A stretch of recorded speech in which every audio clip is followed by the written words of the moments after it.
আমাৰ ব্ৰহ্মপুত্ৰ বেলিৰ পৰা এজন হিন্দু বাঙালী এজন মন্ত্ৰী পাব লাগে আৰু এই মন্ত্ৰী যদি হয় তেতিয়াহ'লে আমাৰ হিন্দু বাঙালীৰ আশা আকাংক্ষা আমাৰ বহুতো সমস্যা ডিবুটাৰ সমস্যাও আছে, আমাৰ মাটিৰ সমস্যা ভূমিৰ সমস্যাও আছে আৰু এই সমস্যাখিনি চৰকাৰৰ লগত কোঅৰ্ডিনেশ্যন কৰাৰ ক্ষেত্ৰত এজন মন্ত্ৰীৰ জৰিয়তে আমাৰ কামখিনি সুচাৰুৰূপে হ'ব বুলি এটা ধাৰণা।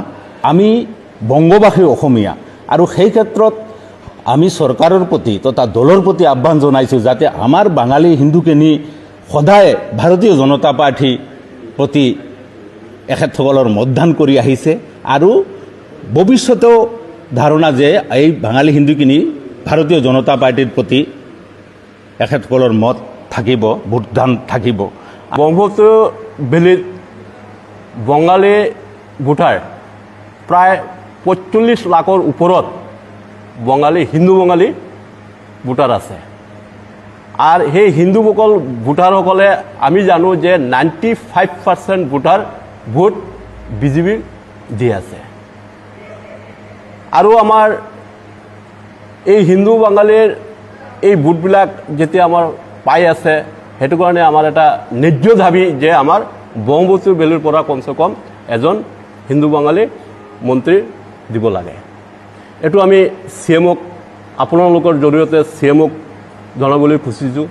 আমাৰ দলৰ সভাপতি দিলীপ শইকীয়া ডাঙৰীয়াক আমি এইটো আপোনালোকৰ জৰিয়তে আমি অনুৰোধ জনাবলৈ বিচাৰিছোঁ। হিন্দু বাঙালী বিজেপি চৰকাৰক ভোট দিছোঁ, বিজেপি চৰকাৰক আমি আঁকোৱালি লৈছোঁ, তথাপিও আমাৰ লগত বিজেপি চৰকাৰে প্ৰতাৰণা কৰি আছে। কি কাৰণ প্ৰতাৰণা কৰি আছে? কংগ্ৰেছ চৰকাৰ থাকাতে কংগ্ৰেছ চৰকাৰ থাকাতে আমাৰ বৰাকভেলী ব্ৰহ্মপুত্ৰ বেলিৰ পৰা ৩-৪জন বিধায়কক মন্ত্ৰিত্ব দিছিল। আজি আমি দেখিবলৈ পাইছোঁ 3বাৰকৈ আমাৰ বিজেপি চৰকাৰ আহিছে, আমাৰ কোনো হিন্দু বাঙালীক মন্ত্ৰিত্ব দিয়া নাই। আমাৰ সমস্যাৰ কাৰণে কোনে মাত মাতিব? এজনো যদি আমাৰ বিধায়ক যদি মন্ত্ৰিত্ব নাপায়, আমাৰ বহুত সমস্যা আছে। আমাৰ সমস্যাৰ কাৰণে মাত মাতাৰ কাৰণে আমাৰ একজন মন্ত্ৰী লাগে, দিব লাগিব আপোনাৰ। অন্যথা আমি কিন্তু বেলেগ ধৰণৰ চিন্তাধাৰা কৰিম। কিয় এইটো বেলেগ ধৰণৰ চিন্তাধাৰা কৰাৰ কাৰণে বিজেপি চৰকাৰ দায়ী হ'ব। বিজেপি চৰকাৰ আমাক বাধ্য কৰিব যে বেলেগ চিন্তা কৰাৰ কাৰণে, কিয়নো আমি কোনো সহায় সহযোগ নাপাওঁ হিন্দু বাঙালী। সেইকাৰণে আমি বিজেপি চৰকাৰক এইখিনি অনুৰোধ কৰোঁ যে আমাৰ ব্ৰহ্মপুত্ৰ বেলিৰ পৰা হিন্দু বাঙালীক যিকোনো একজন বিধায়কক মন্ত্ৰিত্ব দিব লাগে।